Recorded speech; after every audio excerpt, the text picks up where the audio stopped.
దైవజనుల యొక్క ఆయా గ్రామాల్లో వాళ్ళ యొక్క ఇష్టం మేరకు మరి సహవాస కూడిక అనేది ఏర్పాటు చేయబడుతుంది.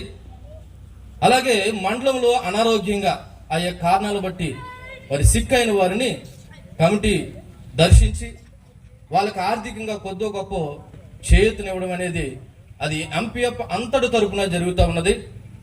అలాగే ప్రతి నెల ఏర్పాటు చేయబడినటువంటి సహవాస కూడికి ఆర్థికంగా కొద్దిగా చేయూతనివ్వడానికి మండల పాస్టర్ ఫెలోషిప్ తరపున 1000 రూపాయలు, మరి డాక్టర్ యు పాల్సనాయ్ గారి ద్వారా 1500 రూపాయలు, అలాగే బ్రదర్ నరేష్ గారి ద్వారా 1000 రూపాయలు, 3500 సహాయము ప్రతి నెల సహవాస కూడికి ఏర్పాటు చేసుకున్నటువంటి స్థానిక పాస్టర్ గారికి ఇవ్వడం కూడా జరుగుతూ ఉంది.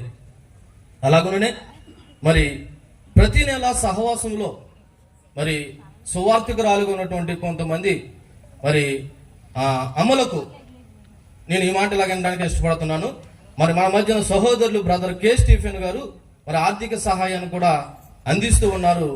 మరి అలాగే ప్రతి నెల ఈ సహవాస కూడికలో మరి ఎంతో మంది దైవజనులు వ్యయ ప్రయాసాలు వచ్చి ఈ సహవాసాన్ని ఇలా ముందు తీసుకెళ్ళడానికి ప్రతి నెల కూడా ఆయా సందర్భాల్లో దైవజనుల ఇష్టం మేరకు మరి సహవాస కూడికలు ఏర్పాటు చేస్తున్నారు.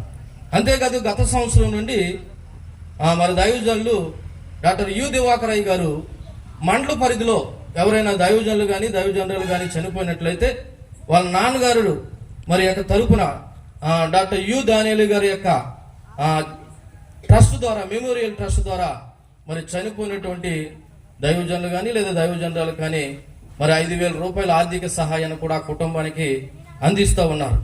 అలాగే ప్రతి 3 నెలలకు ఒకసారి మరి నూతన మందిరాల నిర్మాణం కొరకు మండల పరిధిలో ఎవరైతే కట్టుకుంటున్నారో వాళ్ళకి ప్రెసిడెంట్ గారు కూడా మరి 3000 రూపాయలు చొప్పున, అనగా ప్రజెంట్ ఎంపీఎఫ్ ప్రెసిడెంట్ ఉన్నటువంటి వై ఆశీర్వాదం గారు 3000 చొప్పున సహాయాన్ని కూడా అందిస్తున్నారు.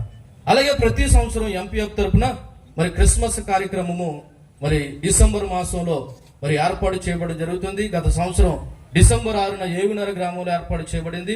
ఈ సంవత్సరం మరి ఇక్కడ స్థానిక దైవజనుల యొక్క సహకారంతో, క్రీస్తు రాయబారుల యొక్క సహకారంతో ఎంపీఎఫ్ తరపున మరి ఏ కొత్తపల్లి గ్రామంలో కూడా ఏర్పాటు చేయబడి జరిగింది. ఈ క్రిస్మస్ కి వచ్చినటువంటి దైవజనులు ఎవరైతే సహవాసంలో కొనసాగిస్తున్నారో వాళ్ళకి మరి క్రిస్మస్ బహుమతులు కూడా ఇవ్వడం జరుగుతుంది. ఇవన్నీ నేను ఎందుకు జ్ఞాపకం చేశానంటే ఎంపీఎఫ్ అనేది స్వతహాగా మా మండల పరిధిలో ఉన్న దైవజనుల యొక్క సహకారంతో ముందుకెళ్తుంది తప్ప మరి ఎవరు సహకారం కాదనే విషయాన్ని జ్ఞాపకం చేస్తూ మరి ఎంపీఎఫ్ కొరకు మీరు ఆయా దైవజనులుగా ఉన్న సంఘాలను పడుతున్న దేవుని బిడ్డలు మీరు కూడా ప్రార్థించాలని నేను ప్రభుపేట మనవి చేస్తూ ఈ రిపోర్ట్ నేను ముగిస్తున్నాను.